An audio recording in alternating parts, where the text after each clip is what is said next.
Augustai, sveikinimai su pergale. Tai visų pirma, paprastas klausimas, kas šiandien tą pergalę leido pasiekti, kokios tavo įžvalgos apie rungtynes? Ačiū sveikinimus. Pergalę leido pasiekti tai, kad visas varžybas buvo planas svarbiausia nepraleisti, o įmušim. Svarbiausia tikėjom ir svarbiausia nepraleidom. Įmušėm, laimėjom. Kiek varė į priekį tai, kad pirmame rate Dainavai pralaimėjot namuose, kiek buvo noras pasiekti tą revanšą? Jo, treneris akcentavo Rūbinėj šitą, kad nepamirštam pirmų rungtynių, kai pralaimėjome. Davė papildomos motyvacijos tikrai.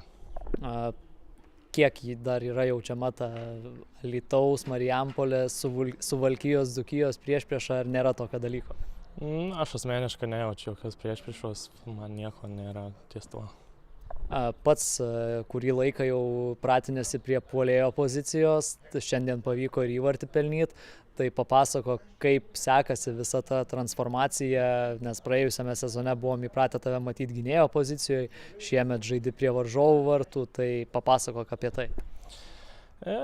Nėra ką daug pasakoti, tiesiog žaidėjai visi puolėjai yra traumuoti ir nėra tiesiog ką leisti. Tai treneris vienąsyk pabandė, užsikabinau, sužaidžiau ir bandau daryti viską, ką galiu.